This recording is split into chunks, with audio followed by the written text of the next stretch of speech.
I have spent the last 15 years of my life learning about finance and money through a degree in economics, a qualification in accountancy at one of the big four accountancy firms, and my experience at investment banks, Barclays Capital and Standard Bank. However, I have to say I didn't learn anything about how to manage my personal finances and how to actually accumulate wealth. I've spent £34,000 on financial freedom and wealth creation courses. It's through these courses I have learned how to look after my own finances and recognize my bad money habits which were keeping me poor. So in this video, I want to share with you the 5 most common bad money habits that hold people back and tips on how to break out of them. Number 1.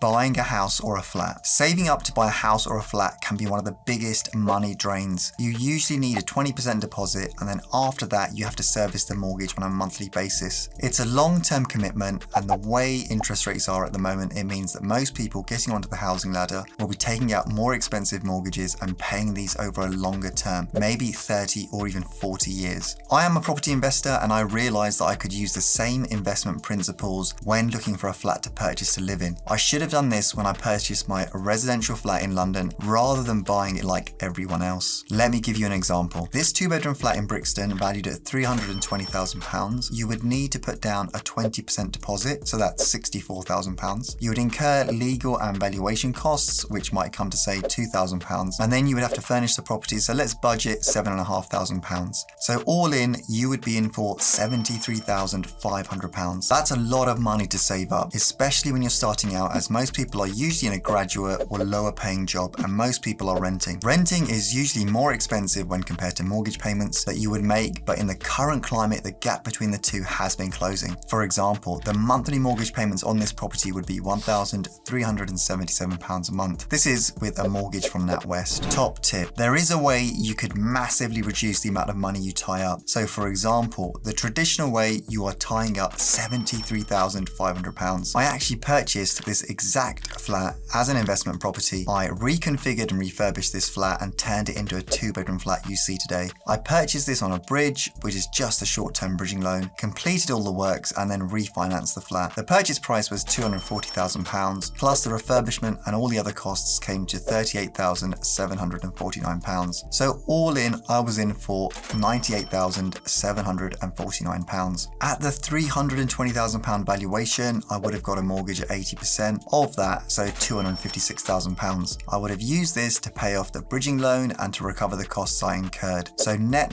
this apartment would have cost me £22,749. Compare that to £73,500. It's a saving of £50,751. You do need more money for this approach up front, but you will get most of your money back on the refinance. You don't need planning permission as all the works are internal, but you do need consent from the freeholder. You don't need to be a property expert, but just need to know the right questions to ask and do your due diligence. For example, all you need to do is find out if you will get consent, which you can do by looking at the freeholder's website. You can speak with the estate agent and ask them to send you some 2-bed comparables to see if you are indeed adding value. You do want to look for things that are tired and dated so that you can negotiate a discount on the purchase price and add value by adding a bedroom. This strategy would work even if you were looking to buy a 1-bedroom flat. So in this instance, buy a 1-bedroom flat, reconfigure it into a 2-bedroom flat and rent out the other room on spare room to help pay towards the mortgage, or even rent the room out on Airbnb. Number 2, leasing a car. Leasing a car seems to be the rage at the moment, but leasing a brand new car in your personal name is super expensive. There is usually an upfront payment to make and then the monthly payments to service. You have to then pay for the insurance plus the costs to run the car on a monthly basis, such as the fuel or even the electricity if it's electric. It seems that everyone is buying brand new electric cars at the moment. Teslas seem to be everywhere at the moment, but be careful. A lot of people driving these are buying these through their limited companies because you can write off the entire cost off any corporation tax due, plus the benefit in kind to employees at the moment is really low. It's 2% of the value of the car. All the costs such as the insurance, the maintenance can also be deducted in the company, whereas they can't under your personal name. Check out this Tesla Model 3. It's really hard not to upgrade as well, which keeps on adding to the price. But let's assume we go for the basic Model 3 in solid black with the wheels that are already included. Let's forget the tow hitch, keep the black interior and leave the enhanced autopilot, as that's an extra £3,400, and we will also leave the full self-driving capability, which costs a whopping £6,800. We will need a wall connector, so let's select that,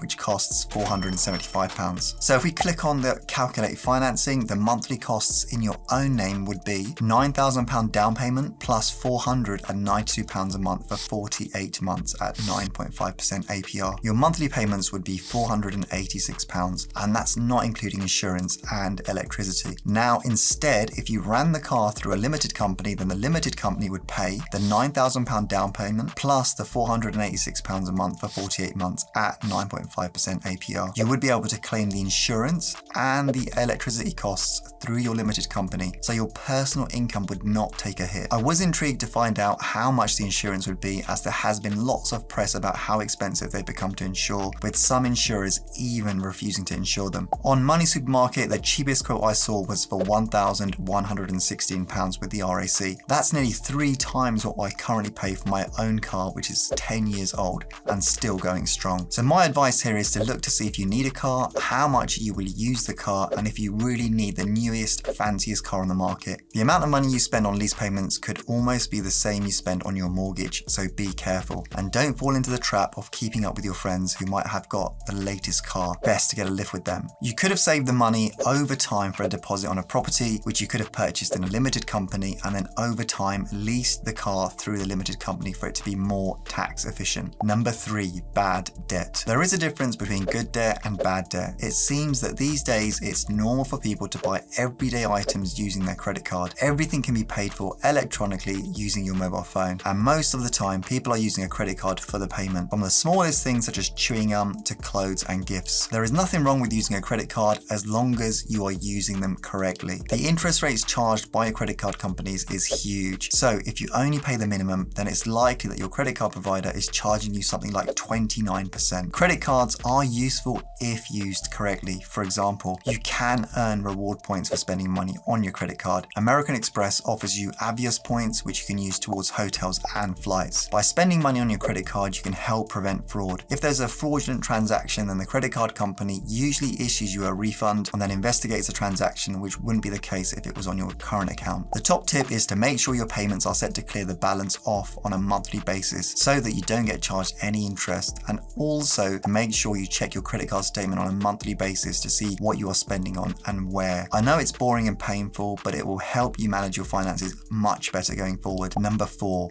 waiting too long to invest. A lot of people say that they don't have any money to invest. How many times have you heard that, and how often have you said that to yourself? You don't need hundreds of thousands of pounds in the bank before you start thinking about investing. You can simply start by transferring 10% of your salary into a savings account or ISA account. This is exactly how rich people behave, according to Robert Kiyosaki, the author of Rich Dad Poor Dad. They transfer 10% of their salary as soon as it comes into their savings account. This way they are paying themselves first. He says that if you pay yourself last, like most people do, then it's likely that you won't have anything left at the end once you've paid all your bills and everything else. This will force you to adjust your spending habits accordingly, and it's all about breaking those bad habits and instilling new ones. And then you can look at other investing options, such as investing in stocks and shares through a mutual fund, and even investing in property, depending on where your interest lies. The disadvantage of leaving your money in the bank in your current account is that it will earn very little interest, and with the rate of inflation you'll be actually losing money. You want your money to be working hard for you and not working hard for your money. Number 5, savings. Trying to save your way to retirement or financial freedom will never work, because there is a cap on how much you can save. To truly build wealth, you will have to think about how you will save more of your income, but also how you could make more money, whether that's investing in the stock market or in property, asking for a pay rise, or by starting a side hustle. There is usually a cap on how much you can save, but with a side hustle, there is potentially unlimited upside.